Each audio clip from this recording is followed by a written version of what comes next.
London Heathrow, host to 78 million passengers, nearly 500,000 flights, and one very unusual animal reception centre. Animals passing through Heathrow come here to be checked in. Hi! Oh, you're so pretty!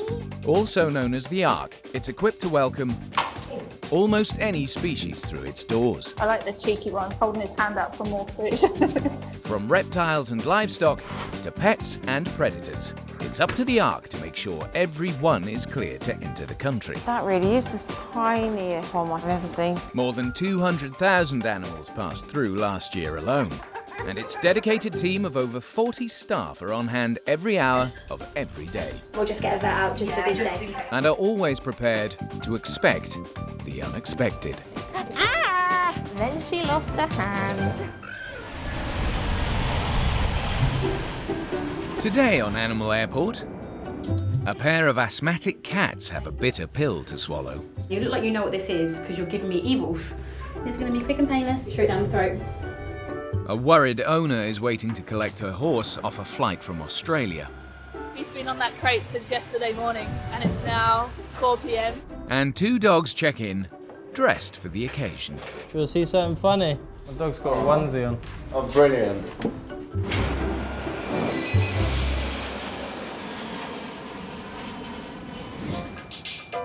The reception centre is just a temporary stopover for animals arriving at Heathrow. Cats are some of the most frequent visitors, with nearly 6,000 coming through last year alone. Their documents are checked by the staff to ensure they're disease-free before heading on their way. But some feline visitors present more of a challenge. In the loading bay, apprentice Callum is waiting to greet two new arrivals from New York. We have cats from JFK and they're asthmatic, so they have some medication on the box. So we're just going to have a look at that and deal with that right now. Asthma is a lung condition that causes breathing difficulties and, if left untreated, can be fatal for cats. It's estimated that up to 5% of all moggies suffer from it. So these are the cats. Tabitha and Wolfgang need their medication. But there are no guidelines on how to give it. So usually if it doesn't come with instructions, we're not allowed to administrate it, but because it's asthma, it's quite a serious condition. If they've just been flying respiratory-wise, I think it's best if we can give it to them straight away. Flying puts a lot of stress on cats, and stress can trigger their asthma. It says to administrate at 8 o'clock. If it was a little later, we might let the owners do it themselves, but because it's so early, I think we should do it now. The staff would normally try to crush the tablet up in the cat's food. But this here, we have tuna, Florentine, with garden greens in a delicate sauce. But there's only one pill for each cat. If Callum puts it in their food and they don't eat it, there's none left as a backup. So he calls in help from supervisor Kaylee. Do they seem interested in their food when you put it in there earlier? This one didn't. I think it's going to have to be a case of giving it. Okay, I can do that. Can you help me? Yeah, I'll help you. When animals do come in with medication, our main thing is to make sure that is it something required right now, or is it just they sent it with the animal. We sometimes try and give tablets by food if we can, but if it's not eaten, then that's a tablet gone wasted. So sometimes if it's urgent or if it's critical, we ensure it's gone down straight away. And that means giving the cats their medicine directly. I've had training to give medication for cats and dogs, so it's just straight down the throat. Yeah. Okay, I'll get some gloves. Oh, joy. First, they need to restrain Tabitha by wrapping her in a towel. We're going to try to give this cat the tablet it needs in the nicest possible way and in the calmest possible manner. Have you ever toweled a cat before? There's a proper way of toweling a cat. Let me show you. I've got to pick up the cat. It's okay. It's okay. I know, kitty. So, yes. And literally, get them to go down. And then, this is just protect yourself from their claws. If you let go of it.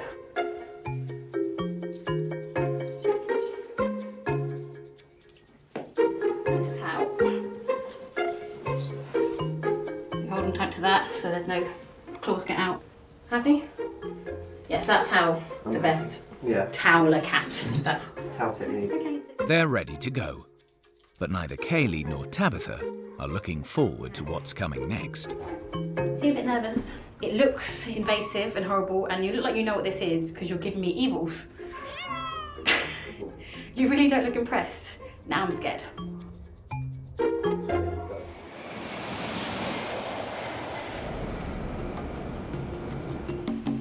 Staff at the centre never quite know what's going to arrive next, so they have to be prepared for any challenge.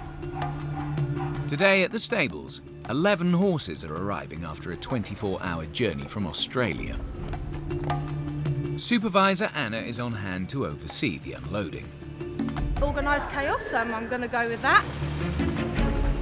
When the horses come in, it's obviously a little bit traumatic. You can kind of see the car park is busy. We've got lorries everywhere. We've got the horse lorries coming in. You just kind of need to be visual, on the ball, and knowing kind of what's going on. Anna's first job is to get the horses off the lorries and into the stable yard. These are expensive animals that need to be handled with care. It costs over £8,000 to fly a horse to the UK from Australia, and for that, you get some extra special service. These guys are the Horse Grooms, so they actually fly with the horses. So they are their, I don't know if you like, their carers on the plane. Horses have to go on what we call a cargo plane.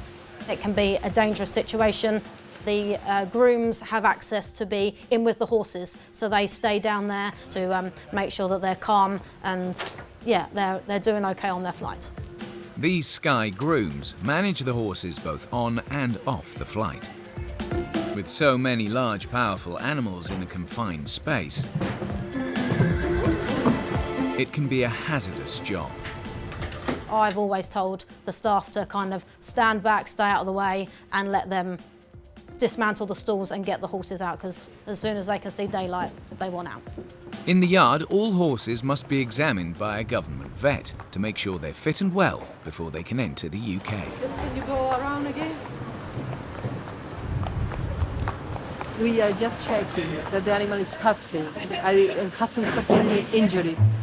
But there are so many horses to deal with, it will take some time to offload them all. Waiting in the cold and rain is eager owner Hannah, who's also travelled all the way from down under. It's, what, 3 degrees? I've got 8 layers on at home. We're sweating in shorts and t-shirts. It's about 33 degrees. Hannah's come to collect her pride and joy. He's called Rossy. He's a gelding. He's 7 years old. But Rossy hasn't been offloaded yet, and Hannah's worried how he might be coping with the long wait. He's been on that crate since yesterday morning, and it's now 4 p.m. I suppose it's a bit like being stuck in economy class for 36 hours without being able to move, so I can't say it would have been a particularly pleasant experience. This is very much out of his comfort zone. As every new box is opened, Hannah's hoping Rossy will be out next. We're a bit of a family member, so yeah, keen to see him. It's been a while.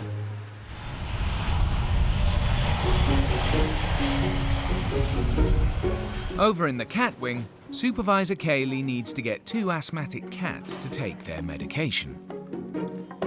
My parents would have always had cats. I just grew up as a cat person because we could never have dogs. So it just stuck with me. And then when I went to zoos when I was younger, the big cats were the ones that fascinated me the most. I just have one cat because that's all I'm allowed in my flat. So I've had him since he was 5 weeks old. I hand-reared him. If Tabitha and Wolfgang don't get their tablets at the right time, they could be at risk of an asthma attack. Time for Kaylee to get hands-on with Tabitha.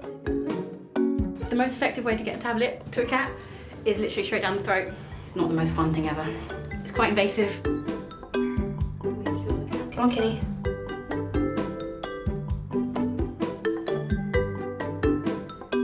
Come on, kitty. Look, seriously, that's it, that's it, that's it. That's it, that's it. Swallow, swallow, swallow, swallow, swallow. Swallow, swallow, swallow. So what I'm doing now, I'm just trying to, say, stimulating the cat to swallow, just so We ensure the cat doesn't spit out the tablet. I think you've taken it. I think you swallowed it. Hey. I'm very sorry. It doesn't look very nice. It looks really invasive. It looks really kind of cruel, but I'd rather that and her have the medication than go without, because it's vital for her. So you look really annoyed. One down. No more tablets for her. She's done. Just do that. Next cat. Yeah. It's Wolfgang's turn, and Callum's feeling confident enough to try the towel technique himself. So what do? We have this bit. But Kaylee made it look easy. If you push her, if you literally get her into like a crouching position. Oh, okay, yeah. Come on. She's on the table. Yeah, it looks like you just, so push her down, keep going. Okay, you happy? She's secure? Yeah. They look at me like they know what I'm about to do. Keep her between your legs. And then she can't pick up then. They're not happy with you. Yeah, tail switching, she's getting a bit stressed. Okay, kitty, this is going to be quick and painless. Promise. Come, give me your mouth. That's it, that's it, that's it, that's it. Swallow, swallow, swallow, swallow, swallow, swallow, swallow. That's better. You've done this before, haven't you? So yeah, we keep their mouth closed just for a bit, just to ensure they definitely swallow the tablet. Because a lot of animals hide it. Oh, that's a swallow. I felt that. Yay! Spit it out. Oh, wait. Oh. No? I think you had it. All good. Both cats have taken their medication, and now Kaylee and Callum can try and make friends. Am I forgiven? Hey. Oh, I think I am forgiven. Yeah. I got a head bump. Yeah, maybe I'm not forgiven. The one that was holding her there. We're all friends. All friends. I better. And for Tabitha and Wolfgang, their ordeal is almost over. So they're gonna just be in the kennel and the cattery for a little bit, and then a different agent will come in, pick them up, and then drop them off to their owners. Nearly home for them.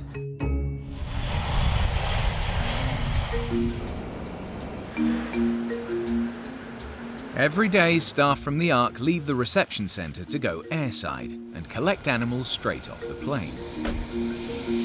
Today, Animal Health Officer Stu is on his way to meet a flight that's just come in from America. And there's a strict protocol everyone must follow when driving within the airport perimeter. About to go across the runway, so it's called a control crossing, so basically it's like a zebra crossing, but we don't have no right of way. We have to wait till all the planes have gone past. The power from the engines on them would actually blow this van away pretty easily. You just got to try and make sure there's 3 plane widths away and that there's no red lights going on around us. So which would mean that there's engines on the planes that are around us. Crossing completed, Stu heads straight for the plane. But it's not quite as quick as he anticipated. Heathrow covers a massive 3,000 acres, and things are constantly changing. They're rebuilding all of this stuff up here, but they had the roads going around another route, so now I haven't been this route just yet. Just trying to figure out where I'm going. Well, this is like a maze around here. Genuinely do not know where we're going. You alright, dude? How do we get across to the other side? Just literally go around the roundabout and then all the way up. Yeah, thank you very much. Oh man. It's a bit embarrassing. Get a little bit lost. At last, Stu has tracked down the flight from Washington, D.C. Here we go. We're getting somewhere now. Finally found our way. And the pet passengers are quite unusual. We just picked up 2 Furless dogs. I've only ever seen one before. They're pretty weird looking. It's just the difference of every day. You don't know what you're going to see. Like, it could be a lion, it could be a dog, it could be a cat, birds that you like, or snakes, reptiles, and they come from all over the world. It's just so interesting. They've got to have their own little jackets on just to keep them warm, because obviously their hold is quite cold. So yeah, it's just try and keep their body temperature up from that, because obviously they've got no fur. The hairless dog safely stowed in the back of the van, Stu can take them back to the warmth of the centre.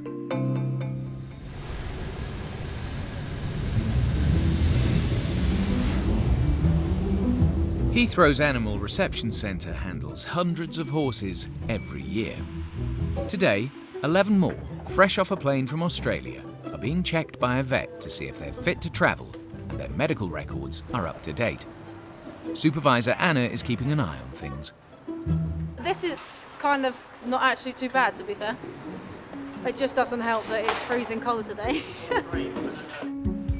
But owner Hannah is still waiting to spot her horse, Rossy.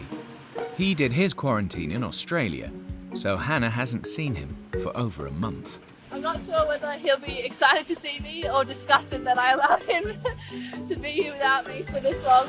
Once the vet gives him the all clear and his paperwork is signed off, Hannah will be able to take Rossy straight from the centre. He does sports, so like the Olympic disciplines. So he does eventing, so that's like same as triathlon. So you have dressage, show jumping, and cross country, and yeah, he's done a bit in Australia. So I've come over here to try and give it a crack in England. So I've had him for 2 years, and he's probably only half his way to the top of the sport. So it'll probably still be 2 or 3 years if he's good enough to make it to like Olympic level. There are lots of horses arriving, but still no sign of Rossy anywhere. None of those are mine. Strange.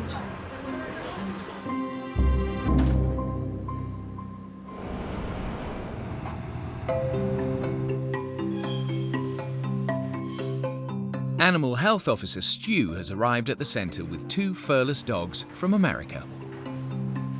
Supervisor Chris is helping offload the unusual-looking pets. They've got no hair.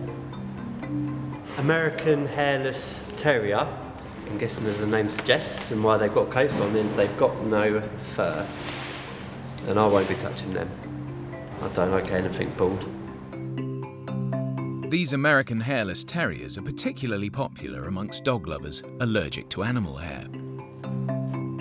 With Chris keeping out of the way, it's up to Stu to get the 2 dogs processed through the centre, once he's worked out who is who. Hello. Oh, you're so cute. I think that you might be Neville. You're meant to be cream and grey. Then again, how are you meant to tell? All right. Then again, I'm also going to go with your Neville.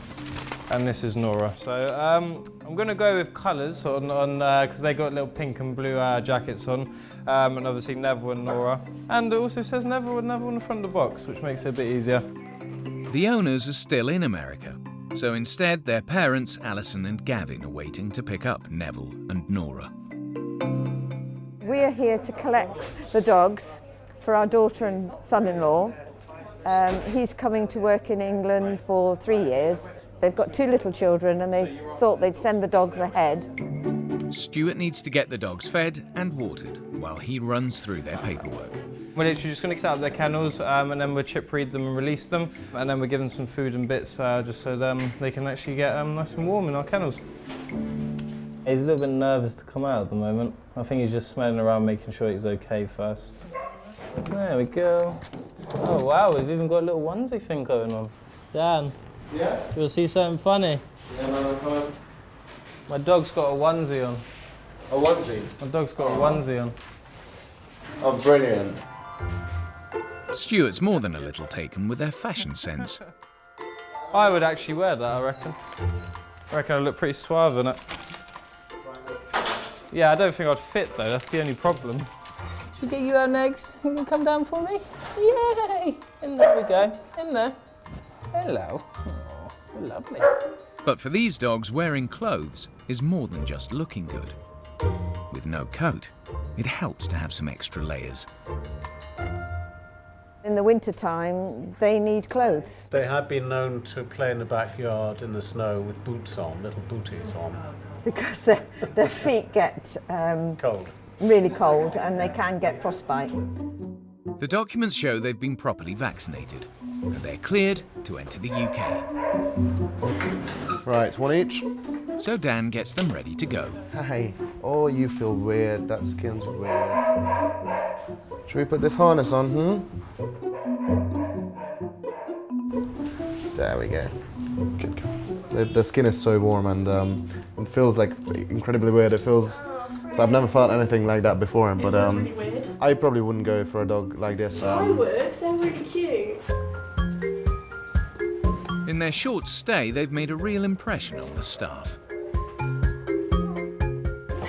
You travelled in your PJs. Level, Laura. Who's that? Laura. It's all different, isn't it? Come on. We haven't seen them since September. Oh, all right. No, this is something else to smell. Come on. Webbo. All right. Well, thank you very much, and have a nice day. Okay, thank you. Thanks.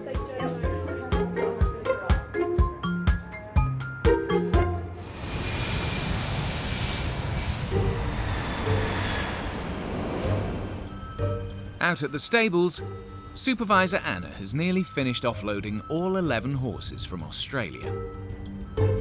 And Hannah's horse, Rossy, has arrived at last. Hey, Fetty, have you been a good boy?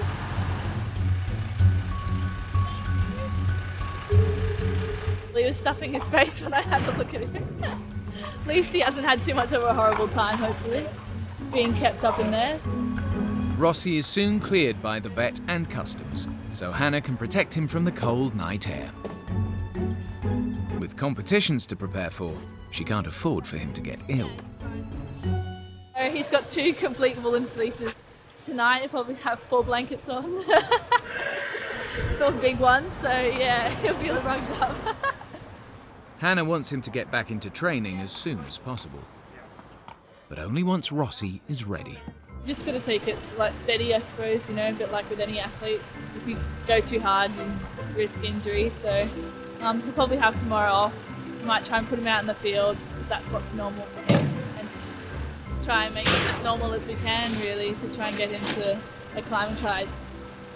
I brought some carrots, so hopefully that's my offering of peace.